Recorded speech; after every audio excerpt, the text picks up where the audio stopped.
Okay, I'm back.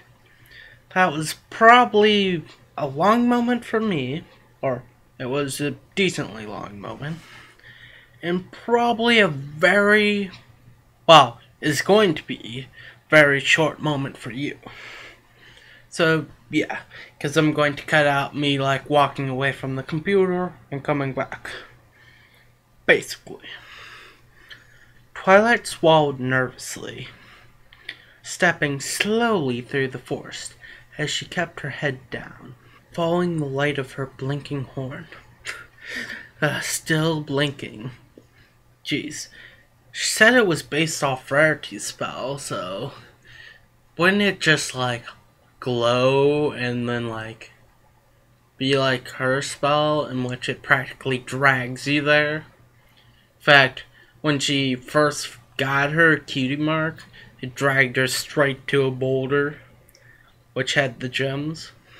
But whatever. The threatening trees of the ever-free forest surrounded the unicorn, their mangled and twisted branches reaching down from the canopy like deadly claws. The silence of the forest was unnerving, Twilight's ears swiveling constantly to pick up any trace of sound as shivers ran up her spine from both the tension and the chill in the air. Okay, maybe it won't be fine, Twilight muttered to herself, finally admitting she wasn't completely ready to brave the forest alone. Although the unicorn was almost sure her mind was just playing tricks on her, she couldn't keep herself from believing every pony-shaped shadow she saw was one of the cult ponies. Dun dun dun, she's surrounded! It's a trap! Oh, what? But anyways, cult ponies coming to pony nap her again. She even barreled off the forest path a few times, trying to get a jump on a would-be assailant, only to discover it was a bush, or a tree branch. Amazing. There! It's a cult pony. Oh, tree branch. Really? That reminds me of when Rainbow Dash was like, oh, clouds!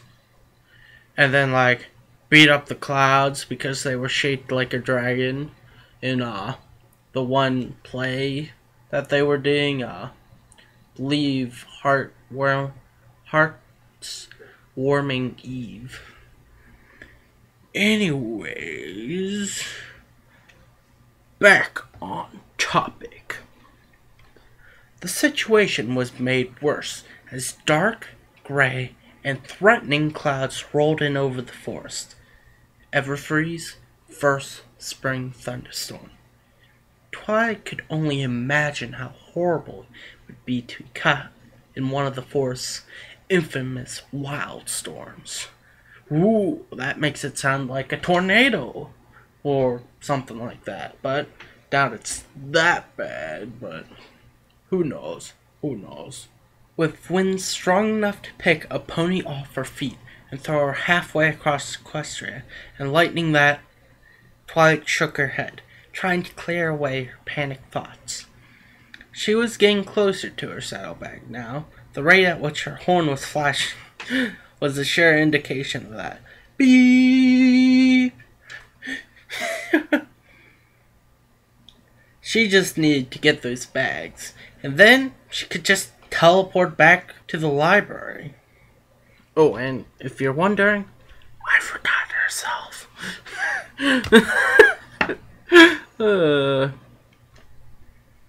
Okay, just hold it together, Twilight.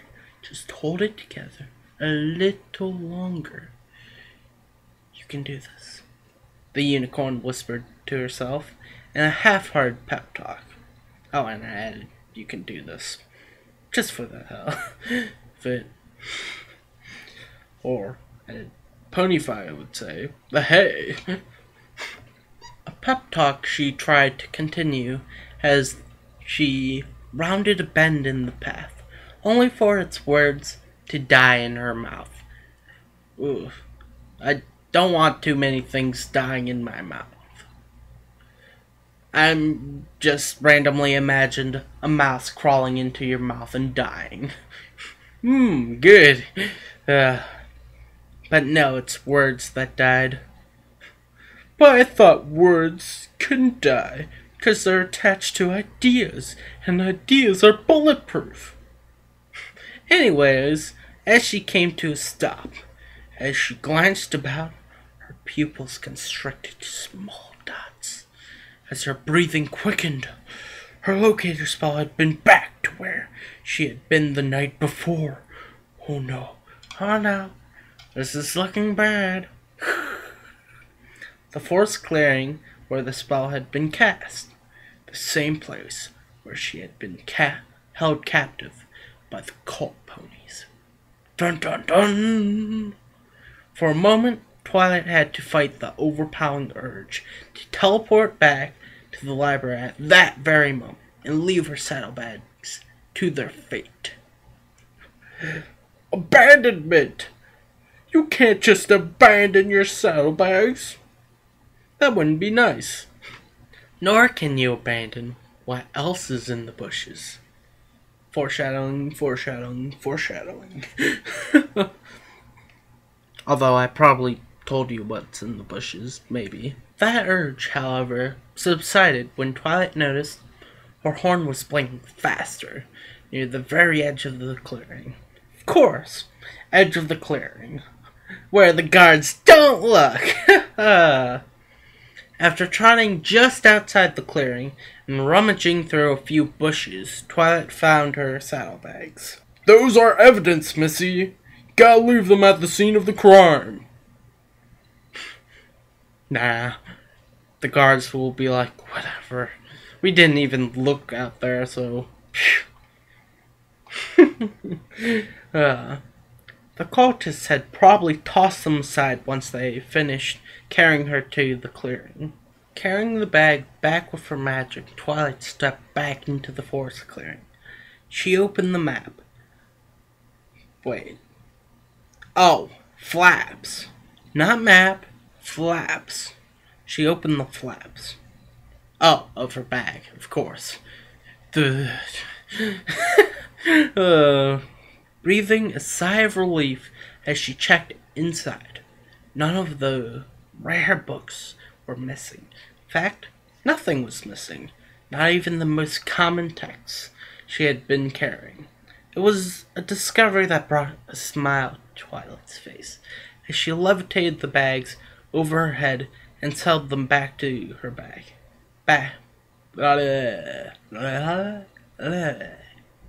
And settled them down on her back. Perfect. Now, just teleport myself back to the library and rustle. Oh no. That was a rustle. Rustle, rustle, rustle. Twilight froze, eyes narrow as her ears stood erect.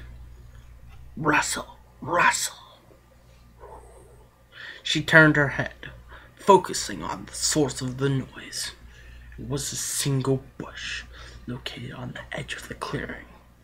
Something was moving around inside the foliage, just out of sight, rustling the leaves. Almost instantly, Twilight's mind began to jump to the worst case scenario, much like it had done when Fluttershy had taken Celestia's pet, Philomena. Yeah, Philomena, I personally kinda disliked Philomena, although I think other people did too. It could be a cultist lingering there in the darkness. Because they didn't check the bushes, of course, they can't be sure cultists weren't just hiding in the bushes around the outside. Cultists ready to jump Twilight, hog-tie her again, and this time, when they cut her, they would do something far worse than what felt like a paper cut.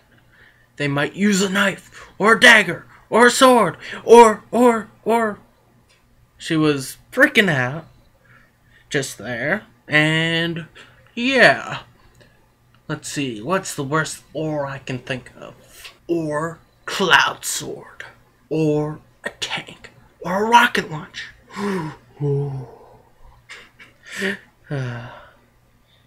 Anywho, Twilight shook her head hard. No, she couldn't think like that. That bush was too small to hide a full-grown pony. Especially with a rocket launcher. Probably. It's like, haven't you ever heard of hammer space? That's how elephants can hide behind little trees in cartoons and stuff. And how, like, Pinkie Pie can pull random stuff out of her head or whatnot. Or, like, do the most random things. Or sneeze confetti and whatnot. Hammer space. How do you know the bush is in hammer space too? Dun dun dun! I'm going off on little tangents so frequently. I'm sorry. Just had to. It was probably just an animal. Yes, it was just a rabbit or something. She'd just get a little closer and the little creature would pop out and scamper off, and she could finally breathe. She wasn't breathing this whole time I was talking? Twilight, don't die on me! 'Cause I've been talking a whole lot. Oh, she's dead. Unless it was a snake! Oh, if it was a snake, she was going to scream. Inching closer to the bush, Twilight made each hoof step as silent as possible, straining her eyes to see into the darkness formed by the leaves. The branches rustled again. Rustle, rustle, rustle, rustle. But whatever animal was inside had yet to jump free. Flash! Crack! Croom! I love the sound of thunder. Probably from one of those wild storms. She's doomed. She's gonna be blown away like that pony she was talking about. Or mentioned that it was able to make ponies fly away.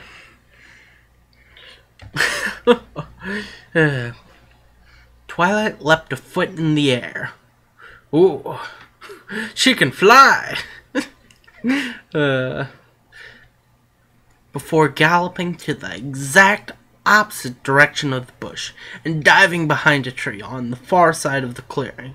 Her heart was pounding so hard, it felt like it could burst out of her chest. Boom! Ah, my heart! It fell on the ground! Darn!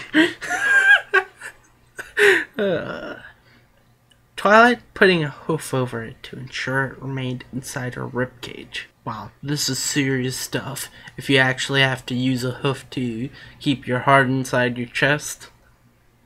She then began breathing deeply, trying to calm down. It was just the storm, Twilight told herself. Just the storm you said was super dangerous before. Just the storm. Twilight told herself, looking up at the threatening sky above the forest. It's just thunder. It was just thunder. Thunder that scared me half to death. But it was just thunder. As the unicorn tried to calm herself, she began to hear something over the sound of her own breathing. Dun dun dun! Think I'm abusing the ability to go dun. It was soft at first, but as Twilight managed to slow and quiet her breathing, she began to hear the sound more clearly. It was crying. Aw. Some pony nearby was crying from the sound of the voice. Oh. From the sound of the voice, it was a young filly.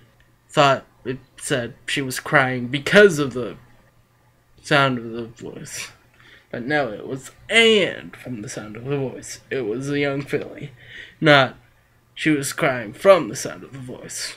No, because she's crying from the thunder. Don't mind me. I'm crazy. Hello? Twilight called out. her ears swiveling as she tried to pinpoint the sound. Radar, turn on. Sound located. Oh, wait. Is some pony there? The crying quickly fell silent, as if the voice's owner was trying to hide. Still, Twilight had been able to figure out the general direction the voice was coming from, moving back into the forest clearing as she continued to listen. It's okay, I'm not going to hurt you, Twilight called out. She looked around. Of course, I was kind of silent for being called out, but whatever. You can imagine that whispering called out with low but high decibel in a calming voice. Obviously, put it in my voice as well, because I'm that awesome. I could pull that off easily, making it sound loud and soft at the same time. She, however, heard no voice call back to her. Maybe her imagination really was getting the best of her. Sighing, Twilight began to gather magic in her horn, preparing to teleport back to the library. But, flash, crackroom! I just love that sound effect. Totally isn't like thunder, but yeah, crackroom, yeah. Okay, so I just said flash crackroom, so yeah, I'm here. Yeah, I left for a little while if you're wondering. Then came back. Nope, had to stretch. Again, the storm caught Twilight by surprise. Wasn't as bad as the first time.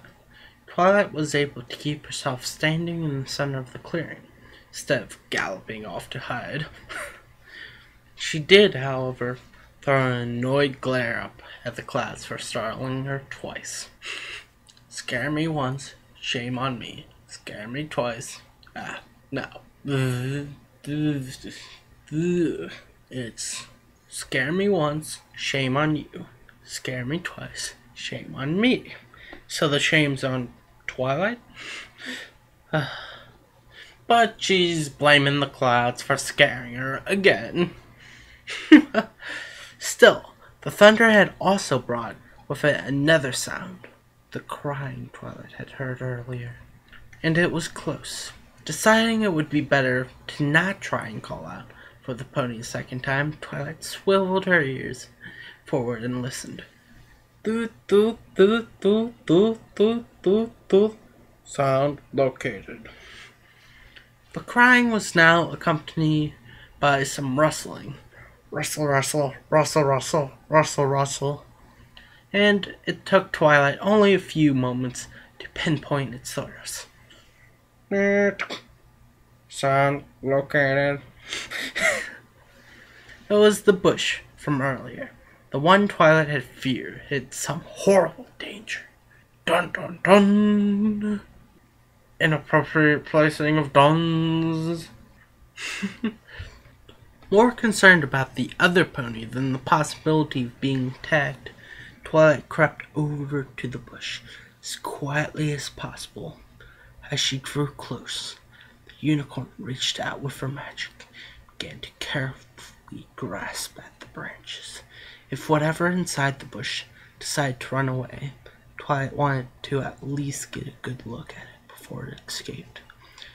With a nervous swallow, Twilight braced herself. Her magic shoved the branches away, and the unicorn shut her eyes tight.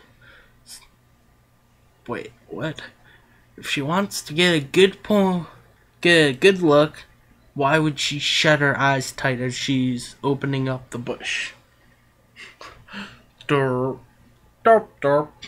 Small part of her is still expecting some pony in a cloak to jump out. Oh, it's Trixie! Oh, wait. Now that would be a twist. When that didn't happen, Twilight cracked open her eye and took a long look at the interior of the bush.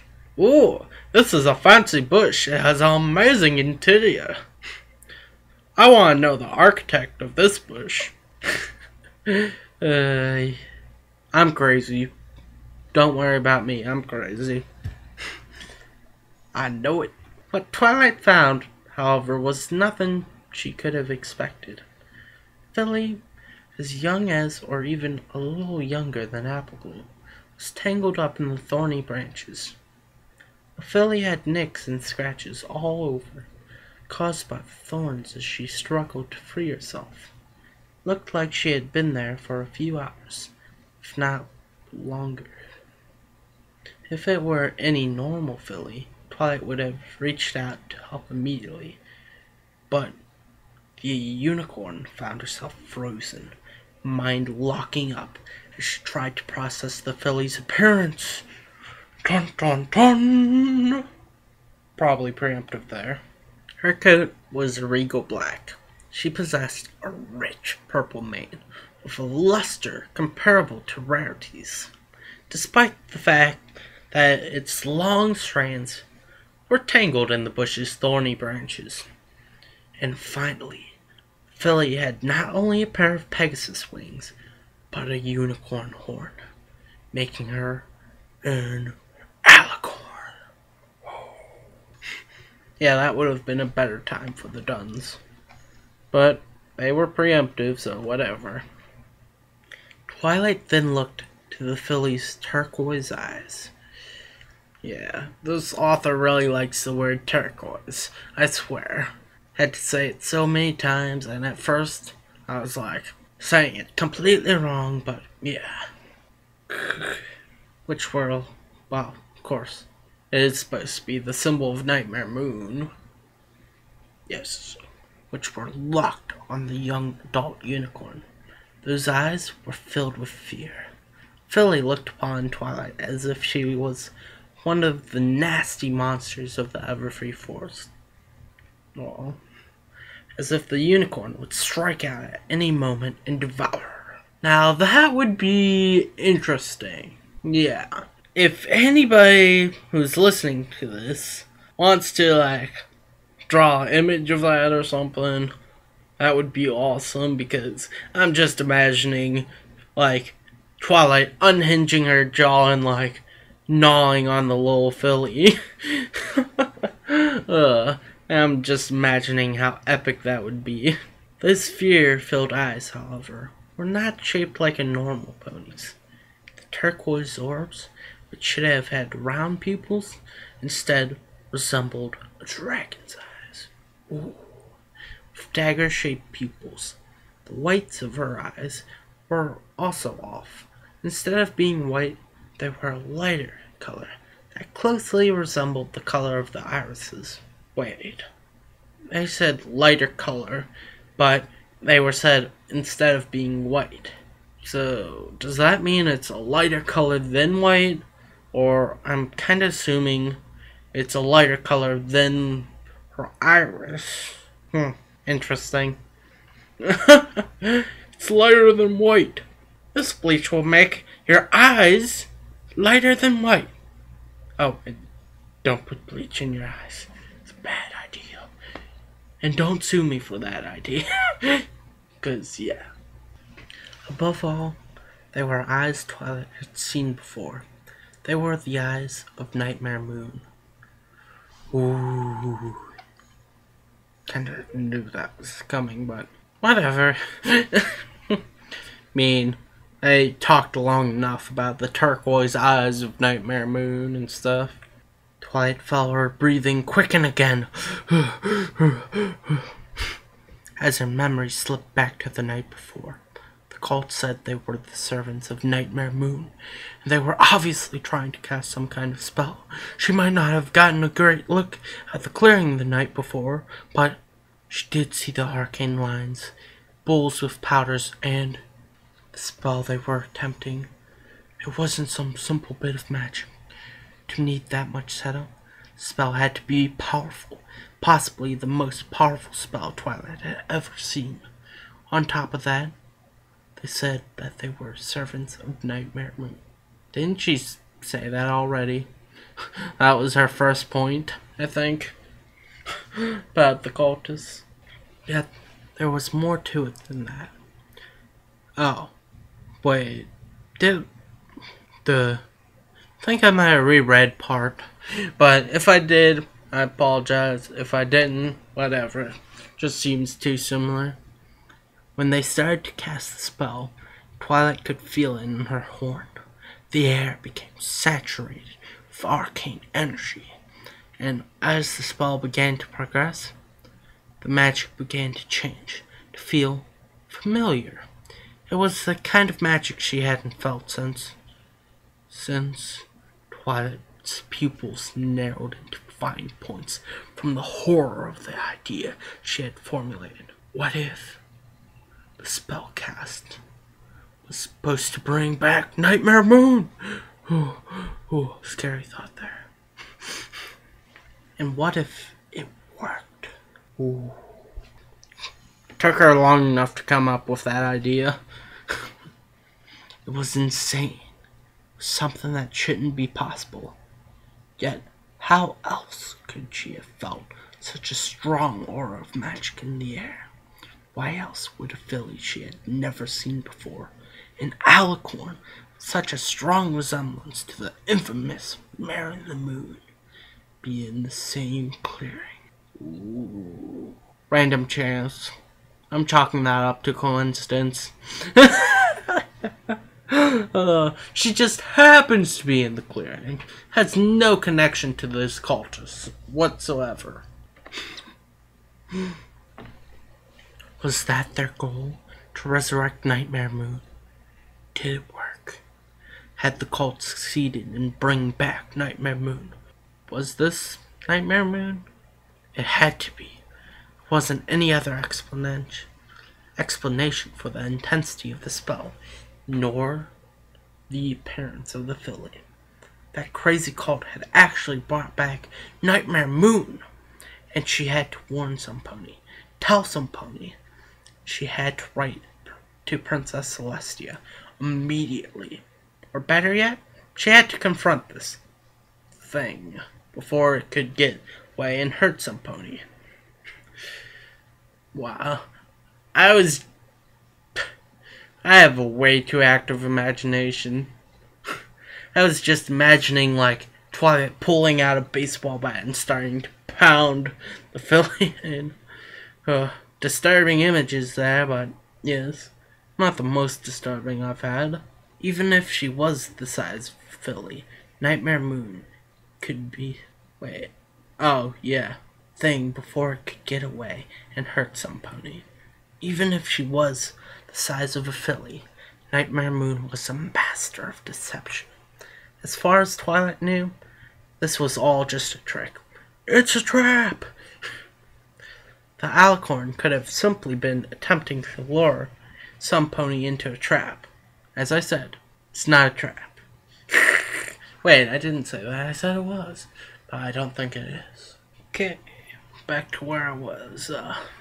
Okay, I just said the alicorn could have simply been attempting to lure some pony into a trap, lying in wait for some pony to get close for attacking. Twilight bristled, furrowing her eyebrows as she glared at the filly. I know, Twilight began harshly, only to stop abruptly. With just those two words, the filly shrank away, whimpering, shutting her eyes at the bush's thorns, left fresh cuts and scrapes on her body. Aww. Twilight, you're being evil. Stop bullying a little girl. Jeez. When the filly finally dared to open her eyes again, Twilight lifted her hoof and reached out as slowly as possible. Still, the result was the same. The filly shielded away, whimpered, and trembled, and succeeded in injuring herself further on the bush's thorns. It was a reaction of pure fear. Sad. Twilight's brain did a flip-flop, trying to process this. Nightmare Moon was one of the greatest threats Equestria had ever faced. She was a monster that tried to, at best, scare Twilight and her new friends away, and at worst, get them killed. In a way, isn't Luna doing the scaring part with the whole Nightmare Night episode and stuff? uh,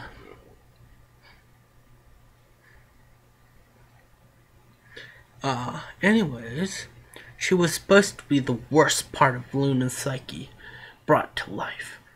Ooh. At least, that's what Twilight thought the insane cult spell was supposed to do. Nah, turns out they were all lollies. They just wanted her. Oh, wait. Yet, here she was. Just a filly, tangled in a thorn bush. And Twilight was unable to look away. Those dragon eyes that had once looked down on all ponies as if they were nothing but lowly insects, were now filled to the brim with fear and pain. Some of the scratches from the bush's thorns were bleeding. The filly was terrified, was hurt, and she needed help. It's okay, Twilight soothed shakily. I won't hurt you. The unicorn wasn't sure at all what she was doing, but she had, at the very least, get the... Oh, I'm thinking I forgot to, at the very least, to get the little filly out of the bush, so she couldn't receive any more injuries. Taking hold of the bush magically, Twilight began carefully snapping away branches, piece by piece. There were couple times the filly winced. Any small movement leading to a thorn pricking her. Oh. But still, she kept her eyes locked on Twilight. The filly's eyes were filled with fear, but behind that fear was a flicker of hope. Hope that the unicorn who had appeared was not a monster. Don't worry, she probably is a monster. At least a few fanfiction says Twilight is a monster, like Twilight's experiments and whatnot. A few torture fics. Or, I don't know if there are any other Twilight torturing people or ponies fictions besides that. If you know of any, feel free to tell me. Might end up having to read them later on. A few minutes later, with a final snap, enough branches were cleared way for Twilight to gently levitate the filly out of the bush. She brought the filly, Nightmare Moon, out from the edge of the clearing, setting her down in the center, where the pair proceeded to stare at each other. Ooh, staring contest. Let's throw a cockatrice in the mix. And Fluttershy, too. Sorry, I'm so random at times. Twilight's mind was spinning out at 1,000,000 miles an hour, while not going anywhere, cycling through the same thoughts over and over, and I'll say, add in a few more overs, but there aren't really any. Over again. Was this really Nightmare Moon? Was that the purpose of the spell last night? Did it work? Yes, it was probably the purpose of the spell. As I said, all the cultists are lollies. Or, wait, no, lolly refers to the girls, I think. So lollicons, I think it was, for the people. Anyways, doesn't matter now. Okay, how did it work? How could there be a Nightmare Moon without Luna? Weren't they one and the same? Why was Nightmare Moon so small? Did the spell not work? Was Nightmare Moon just trying to trick her into taking her back to Ponyville? Was she only pretending to be small and helpless? Was she dangerous? Was this really Nightmare Moon? Oh, it could be a changeling! Oh. Doubt it. Round and round the thoughts circled, Twilight unable to stop herself. It was a thunderstorm finally managed to break the endless loop. Oh, for a second there, I thought they were going to compare her mind to a thunderstorm. But whatever. I was wrong. Another crack of thunder cut through the air and snapped Twilight back to reality. And just as quickly, the unicorn noticed that the filly had rushed up to her, trembling like a leaf. Filly clung to Twilight's legs. Or leg. Eyes shut tight. She was scared of the thunderstorm. Would Nightmare Moon ever be scared of a thunderstorm? Could she just be playing a trick? Trying to lull the unicorn into a false sense of security? Twilight just couldn't be sure. Her mind was telling her that the filly couldn't be trusted. That she should just leave her here in the forest. Tell Princess Celestia and let the princesses deal with it. Abandonment! That's the answer! Abandon her! Yay! If she did, then there was a chance that the filly would disappear. No, the filly was danger to Equestria. Twilight had to keep track of her, if only to be sure she couldn't hurt any pony. That, and Twilight couldn't deny it didn't feel right to leave any pony alone in the dangerous forest. Especially a little filly, I would say. Conscience turns on, conscience tells me, save the little girl. Except for the little demon dude, he's shouting, just bury her alive, abandon her, kill her, something. Would you like to come back to Ponyville with me? Twilight asked, unable to think of a better way to try and ask the filly to come along willingly. The little pony remained silent. Her eyes spoke her reply. She shakily nodded, clinging even closer to Twilight, as the filly now looked upon the unicorn, like she was the grand savior from a storybook. Twilight, the knight who saves the little princess from the tower. I'm just imagining that. I think I imagined the same thing yesterday. Yep, yeah, if you're wondering, I read this earlier. Didn't think it was good, so decided to reread the whole thing. Yep. Or at least this chapter, I should say. Okay. Twilight might have smiled at this sight if it weren't for the raindrops that were starting to fall on her head. Oh, great, Twilight muttered, flinching a bit as the rain started to get thicker. Oh, it's getting thicker rain. Drops aren't like these, they're like, I'm falling down. Touch me like I'm an anvil. Wow. The storm wasn't going to break up anytime soon, and she wouldn't be able to teleport back to the library with the filly. She wasn't very good with multi-pony teleportation spells. The one time she had been able to pull it off, both she and her passenger had ended up pretty badly singed. Was that? I'm not remembering. I remember her teleporting her and Spike during the whole invitation episode, but don't remember if she ended up coming out singed. I know she came out looking kind of battered looking. Okay. Yep. That was the last thing the filly needed after being stuck in the thorny bush. So, Twilight did the only thing she could. Horn aglow as she picked up the filly and nestled her down on her back, between her saddlebags. Yep, she's gonna give her a ponyback ride. Oh, wait, it's supposed to be piggyback, but ponyback works fine too. Twilight then turned her magic above her head. Wow. Projecting a transparent barrier just in time to shield them from the worsening rain. It would be a long, muddy walk back out of the forest. At the moment, however, Twilight just hoped that she could get back to the library before Spike panicked and sent a letter to the princess.